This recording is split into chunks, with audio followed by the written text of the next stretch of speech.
Blackbeard Bastards.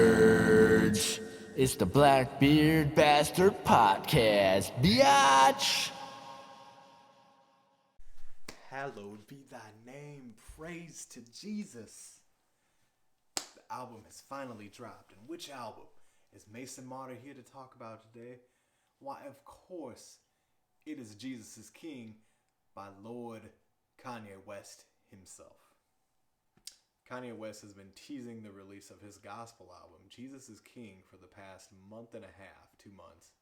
It's already had 2 dates that came and went without a drop. And finally, not at midnight of course, but at noon, it came out on Friday the 25th of October, 2019. I'll be honest, I didn't know what to fucking expect. One, I'm not a fan of gospel music at all. There's certain hip-hop artists that I respect for what they do. NF is one of them. NF can rap his ass off. Great lyricist. Same as Lecrae. Lecrae is a great rapper. But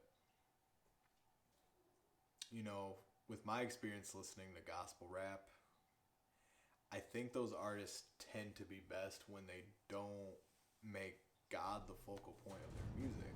I wasn't sure what to expect. I didn't know if I was going to get a preachy album, a religious album that maybe felt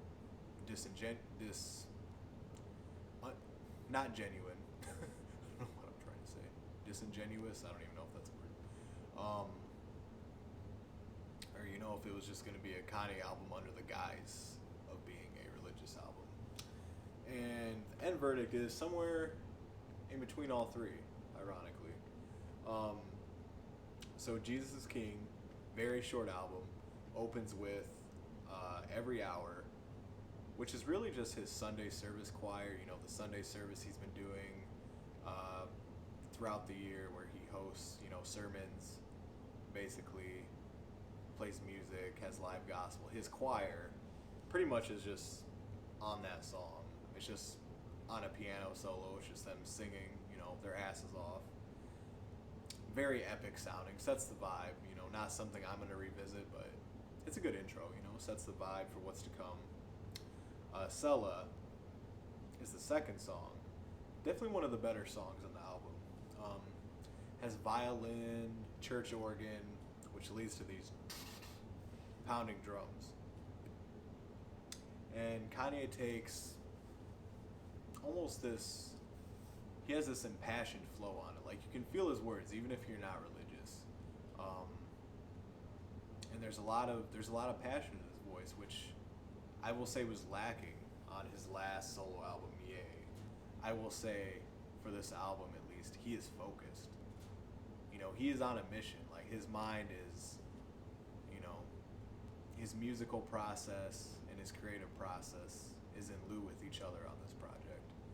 And you can hear it in his words, he's impassioned. I will say though, on Sella and some of the other songs, there is some bars that I'm just like, nah. Like, there's a lot of cringe shit on this album, I'm not gonna lie. And just some bars that almost seem like they're under the disguise of being religious, but really they're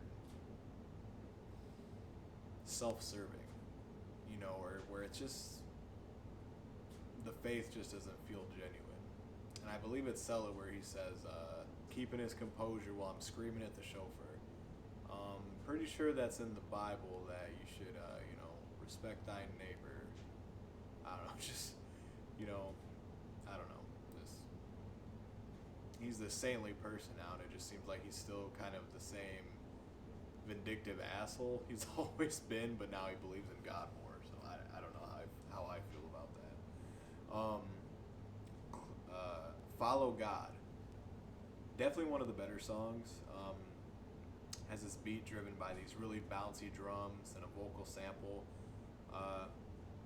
Kind of sort of channels Father Stretch My Hands a little bit, because I think it used the same exact sample. And it's interesting because you hear Kanye kind of reference his dad, which I feel like Kanye never fucking does.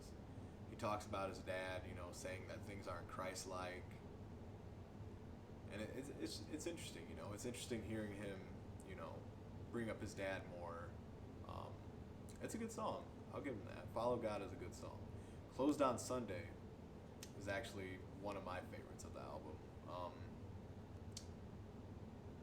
Has these whimsical vocals that drive the beat and these solemn guitar strings, and eventually these pulsing synths are added.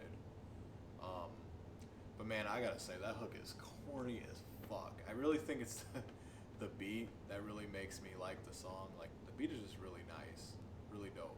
The guitar is nasty, but just you close on Sundays, you my Chick-fil-A, you my number one with the lemonade. Like, it's catchy, but it is so fucking corny. So goddamn corny. But it works, I saved it. I'm gonna listen to it again. On God, another one of the best songs. Probably from Sella to On God are probably the 4 best songs on the album. Easily. Has these futuristic laser sounding synthesizers with these hollow drums, and just like on Follow God, he has this passionate flow again. Even if you're not resonating with the faith that he's preaching, you can feel his words. It feels authentic, which ultimately is what matters in a rap song, and he nails it on that song. It's a good song. I saved that one too. He talks about like why he charges so much for his Yeezys and shit, and he says, "Cause I can't be dancing with the stars. I can't let my family starve." Kanye, your family ain't gonna starve. You still don't need to charge $220 for a fucking pair of shoes. You don't need to charge $300 for a pair of shoes. And is Dancing with the Stars really the worst thing that could happen to you?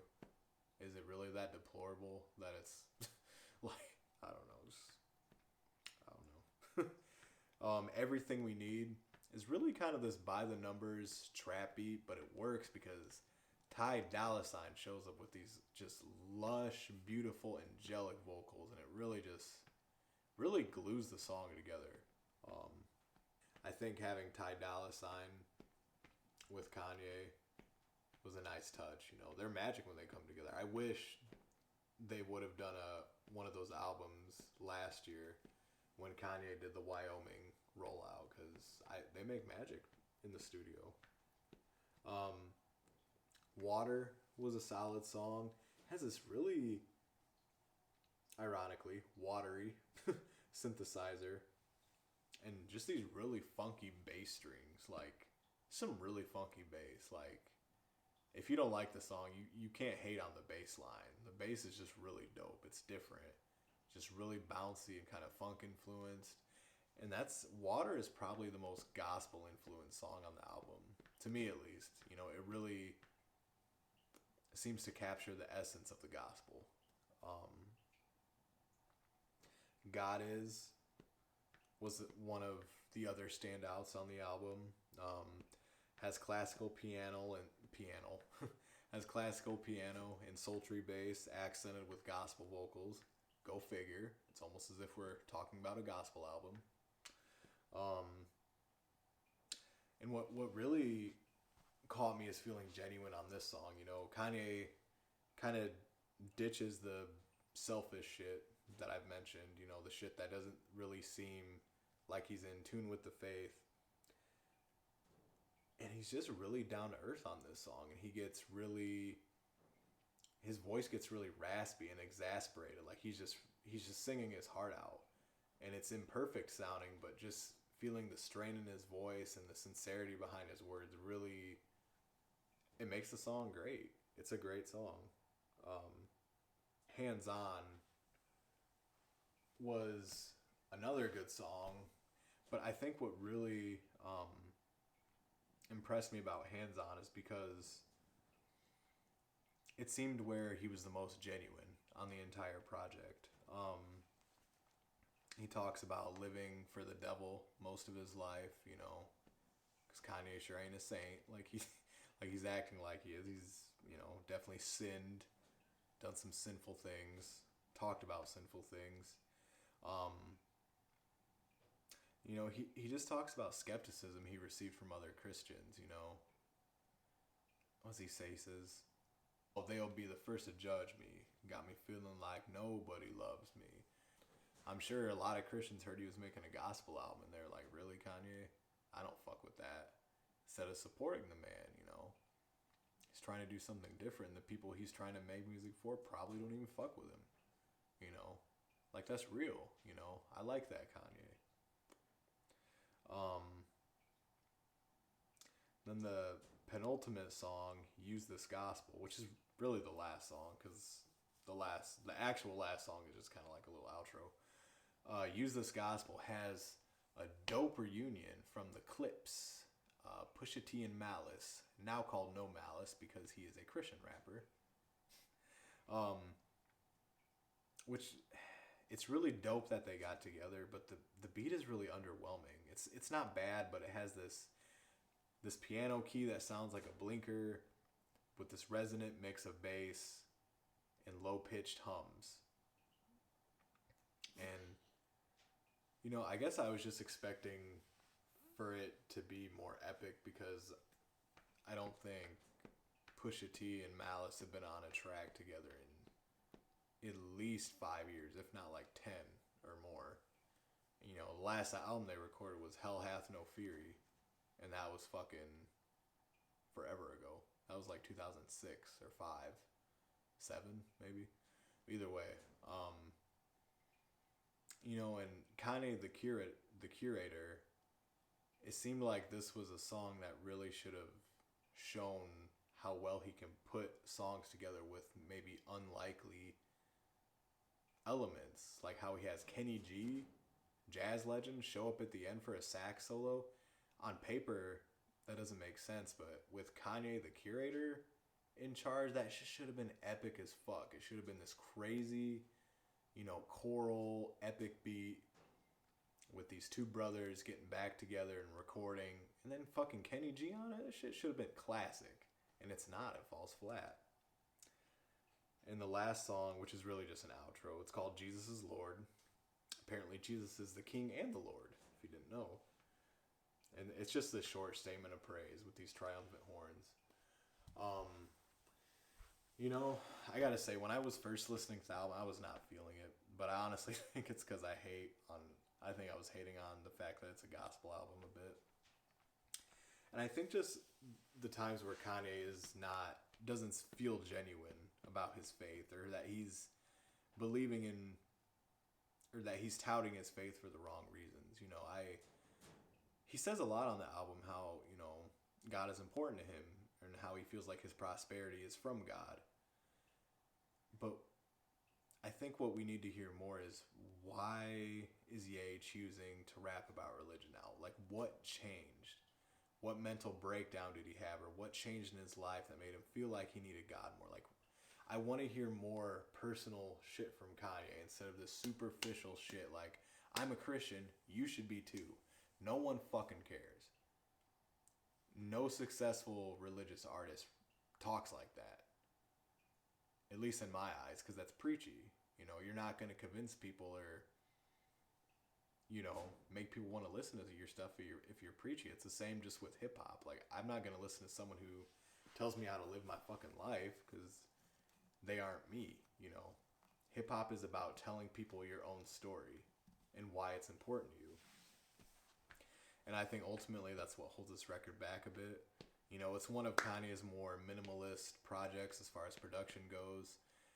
Which, I mean, there's always been elements of gospel in Kanye's music from the jump. You know, he had Jesus Walks, and he's always had choral elements that tie to the gospel. And I just feel like this album could have been so much more. You know, you have songs like Ultralight Beam, like Jesus Walks, like Never Let Me Down, We Major, that all have these gospel elements to them. And I don't get why Kanye couldn't have made a better album. And that's not to say this album is a bad project by any means, but it's a Kanye project. Even when the man is on autopilot, he can drop a decent project, like with Ye.